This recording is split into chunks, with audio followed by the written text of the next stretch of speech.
Welcome back to Bulgaria, where Sebastian Loeb has made the best start in the Rila Mountains. He leads from fellow Citroën driver Danny Sordo by 8.6 seconds. The dry weather has continued as the crews make their way up to the Belmeken Lake stage, which climbs to over 2,100 metres of the rally. Joining Loeb now as he attacks through the early part of this impressive 27.5 kilometre stretch of road. Typically neat and tidy up this flowing ascent. Well, Loeb initially made his mark on the WRC 7 years ago as a tarmac expert, but then now sees the world champion successor Sebastian Ogier is very much an all-rounder. He has proven ability on asphalt, winning the Spanish round and forced the 2008 junior title, and is clearly doing his best to keep Loeb honest. After 6 kilometres, Ogier no sign of a shift in weather despite the low cloud and high altitude. Struggling to match the pace of the Citroëns at the moment. A bit of rain could work in Mikko Kirinen's favour.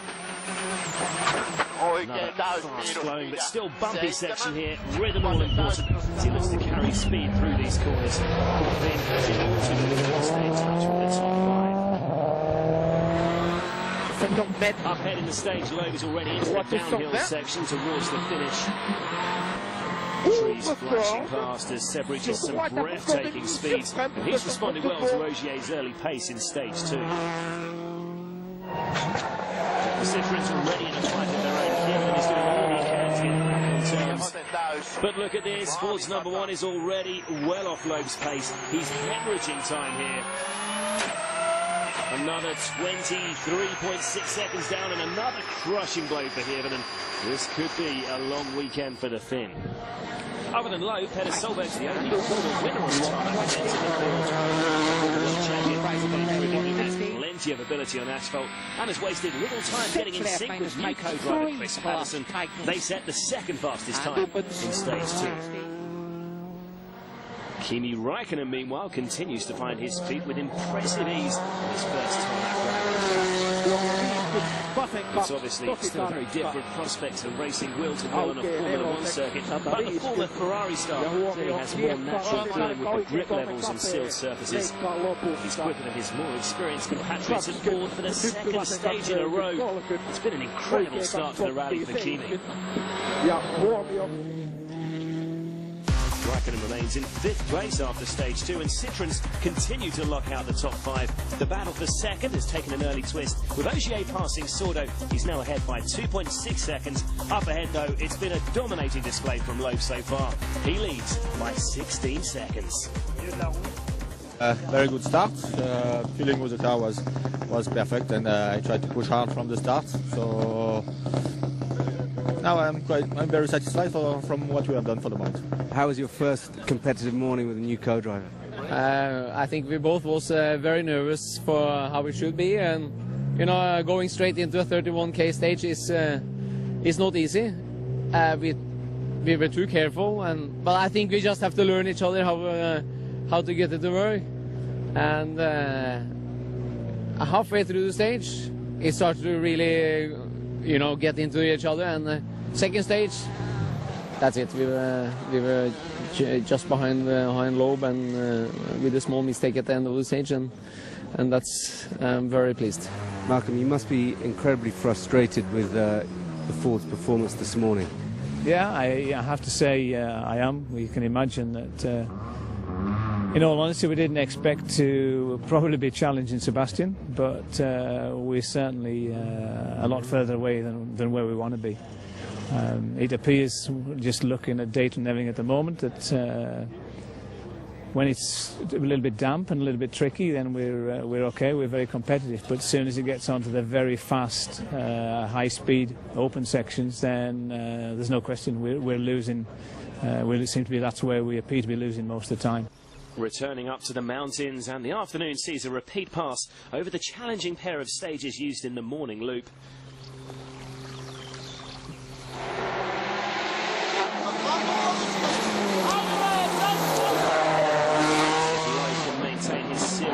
There could be little the chasing pack can do to stay in touch.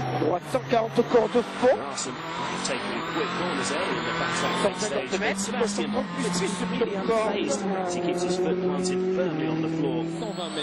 Following his fine run through stage 2, Sebastian Ogier is now Loeb's closest challenger and looking good to continue his impressive run and strong results. Oh! Got that corner all wrong. C'est quoi la note? 110 très long tard. There's immediately some confusion with the pace notes. Perhaps misheard Julian and Gracia there. He looks to be start fast. Attention, Let's take another look at that. ferme léger. 150 mètres. Julian towards the corner at 150 metres, but way too fast in the approach and straight off into the ditch. 110 très long tard, ferme léger. First sign of hope for Mikko here and then.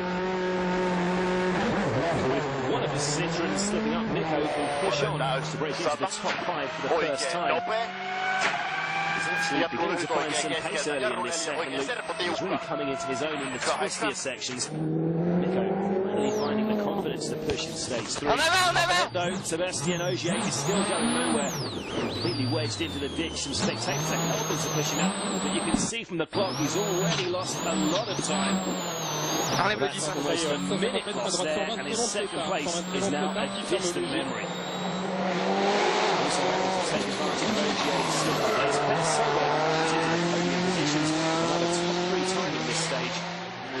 And Danny Sordo, who should now move back into second place.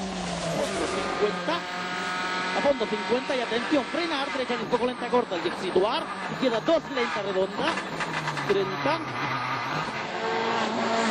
There is only frustration for Ogier. Having worked hard to break into the runner-up spot, the Frenchman has a literal and metaphorical mountain to climb now to fight back into the podium places. Taking one look at his time compared to Loeb's here, you can see he's going to drop way back.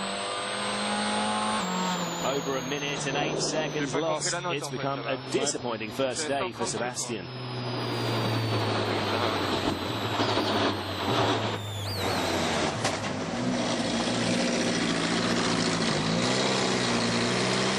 Sebastian, there's obviously some time lost and a lot of mud. What exactly happened?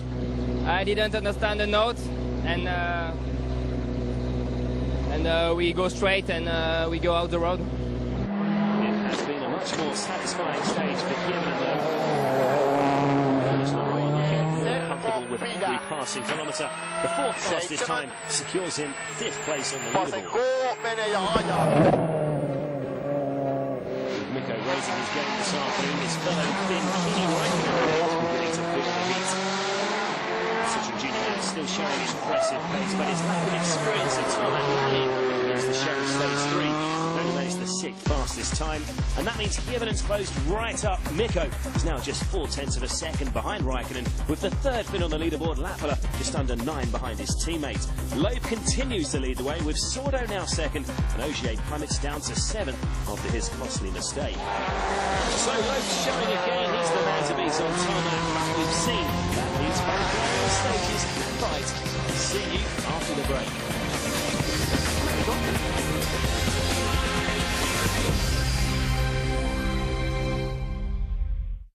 Welcome back to the stunning Rila mountain range, where Bulgaria has provided an intriguing new challenge for the WRC.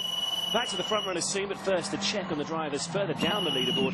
Veli-Matti Lappala has been a little cautious following his Portugal crash. At the midday service, the team made his car harder at the front to help stability under braking, and it's reflected in an improved display in the afternoon. Hungarian Frigay Turan has made an impressive start behind the wheel of his Peugeot 307. He's the leading privateer other than Peter Solberg, and is running in an impressive 9th place. Turan's actually ahead of Matthew Wilson. The Stobart 4-man has had a torrid day trying to rediscover some tarmac form. A long brake pedal in stage 1 and a few setup issues in the afternoon helped this cause, and the grid's running down in 10th. Wilson's regular teammate Henning Solberg has switched to an S2000 Fiesta for the remaining tarmac events this year. He's the lead non-WRC car in 11th. Back to the action up at the front meanwhile, and the Bulgarian fans are being treated to another imperious performance from 6-time world champion Sebastian Loeb. Again in stage 4, despite losing a few tenths to his closest challenges through the early kilometres, Seb's controlled style is easier on the tyres, and with more grip later on, he makes it a clean sweep of scratch tyres on day 1. With the exciting talent of Sebastian Ogier falling away following his mistakes, the pressure has eased considerably on Danny Sordo.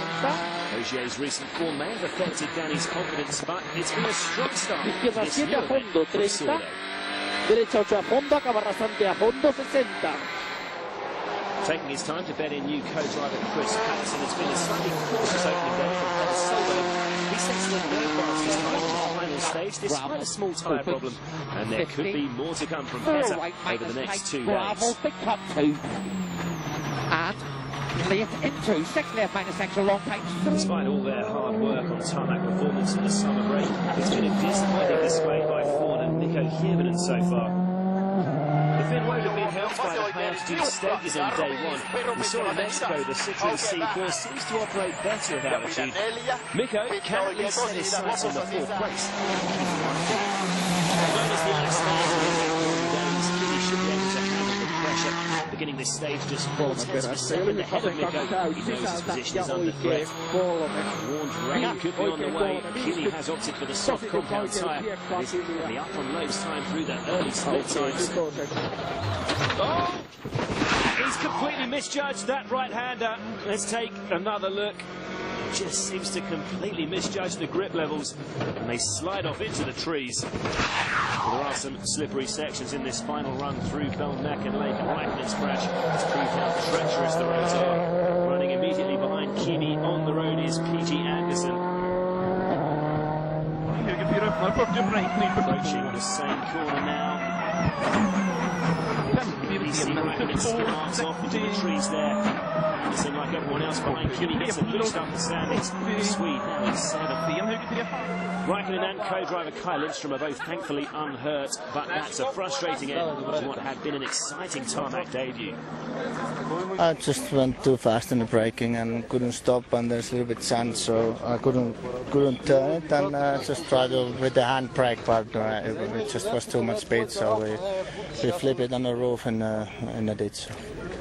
At the end of the opening day then, Sebastian Loeb's incredible display leaves him with a lead of almost half a minute. Sordo's second, just under 10 seconds ahead of Peter Solberg, while the Fords of Hirvonen and Latvala received a bump up the standings following Raikkonen's crash. But the Fords haven't come close to matching the speed shown by the rally leader. Seb is really the boss on tarmac, so he showed it today again. And I think he was very pleased to show how he is on tarmac still. And this is it. Anyway, Citroën used to be first on tarmac. So for me, it's not a big surprise. The big surprise is to have Ford really behind us. Pleased to see that we've actually made a big improvement for this afternoon. But to be honest, we can't basically make as big an improvement again for tomorrow morning. So there's no question, unless something happens, I think it's going to be very difficult to probably improve on where we are. Some big names have already slipped up, but the king of the tarmac Loeb is looking unstoppable. You can follow Sebastian's times live on WRC.com, and make sure you join us again tomorrow for the race highlights.